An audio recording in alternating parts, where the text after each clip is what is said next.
The remote village of Zaricar had always danced in the moonlight. To the villagers, a dance was more than an art, it was a sacred connection to the gods, a language that spoke to spirits, ancestors, and forces beyond human understanding. But no one could have foreseen the horrors that would unfold during the last lunar eclipse. It began with the Kiveli dance, a ceremony performed only once in a generation when the moon turned blood red. The best dancers of Zaricar moved in perfect harmony, their silhouettes flickering against the giant bonfire, their feet tapping the ground in ancient rhythm. Then, just as the final drumbeat sounded, they vanished. Not a scream, not a whisper, just gone. The fire crackled, the wind sighed, and all that remained was the stunned silence of the villagers. Only one person had seen what happened, a young boy named Jabari. They were taken, Jabari whispered, his voice barely audible over the crackling flames. By the shadows. The villagers murmured among themselves. A few scoffed. Others glared at him with suspicion. Foolish boy, snapped an elder. The gods would never allow such a thing. But I saw them. Jabari insisted. Shadowy figures reached out and pulled the dancers away. The village chief, a stern man with a face like carved stone, studied him. No one else saw this. Jabari hesitated. The figures had been there, he was certain, but how could he explain what he had seen when no one else believed him? You are lying, another elder said dismissively. Or worse, you have angered the gods with your words. And just like that, the blame shifted. The village turned against Jabari, whispering that his mischievous ways had invited a curse. Fearing what might come next, he ran. He didn't stop until he reached the heart of the reclusive healer, Mama Nia, the only person who might listen. Mama Nia was an old woman with a back bent like a question mark and eyes that saw too much. She studied Jabari with a gaze so piercing he almost felt she could pluck the truth from his mind. Tell me everything, she said. So he did. He spoke of the dance, the moment of disappearance, and the figures that had emerged from the darkness. Mama Nia listened in silence, nodding occasionally. When he finished, she sat back and exhaled deeply. I feared this day would come, she murmured. The spirits have long been restless. What do you mean?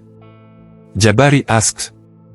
The Kiveli dance is not just a tribute to the gods, she explained. Long ago, a jealous deity named Baha sought to trap dancers in his realm. The gods stopped him, sealing him away. But the eclipse weakens the barriers between worlds.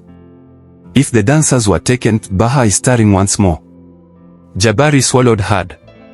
So what do we do? Mama Nia stood with surprising swiftness. We bring them back. She led him to an ancient shrine deep in the jungle. There, she revealed a forbidden dance, one so powerful it could open a path to the spirit world. But it must be performed correctly, as she warned. If you fail, you, too, will be lost. Jabari's heart pounded. He had never been the best dancer, his clumsy feet had always made him the village's laughingstock. But no one else could do this. He had seen the shadows. He had been chosen. As the new eclipse began, Jabari stepped onto the village's sacred dance ground. The villagers gasped as he lifted his arms, his feet finding the rhythm of the forbidden dance. The shadows slithered around him, hissing, waiting. The ground trembled. Then, a rift opened in the air. Through it, Jabari saw a vast, eerie realm where the lost dancers swayed in a trance, their eyes blank. And at the center, on a throne of obsidian, sat Baha, his grin stretching too wide. Jabari didn't stop dancing. He spun, stomped, clapped, each movement pushing back the darkness, breaking Baha's grip. The god bellowed in fury as cracks spread through his realm. One by one, the dancers woke from their trance, their spirits freed. No. Baha roared, but Jabari's dance was stronger. With a final, earth-shaking stomp, the portal collapsed. Jabari and the dancers stumbled back into the real world just as the eclipse ended. The village erupted in cheers. The elders, humbled and ashamed, bowed their heads in apology. Jabari grinned, his clumsy feet no longer a source of ridicule but a mark of his courage. Mama Nia placed a hand on his shoulder. You have done well, child. But remember, there will always be shadows. Jabari looked up at the night sky. The moon shone brightly once more, its light keeping the darkness at bay. For now. Days passed, and the village returned to its normal rhythm, though whispers of Jabari's bravery spread far beyond Zaricar. Travelers came seeking the boy who had danced with the shadows, bringing gifts and praises. But Jabari remained humble, continuing to learn under Mamania's guidance. One evening, as Jabari walked near the river, he felt a strange chill in the air. The water rippled unnaturally, and his reflection seemed to waver. A deep, echoing voice drifted from the shadows of the trees. You may have won this time, a little dancer, but the rhythm of the shadows never truly fades. Jabari clenched his fist but did not run.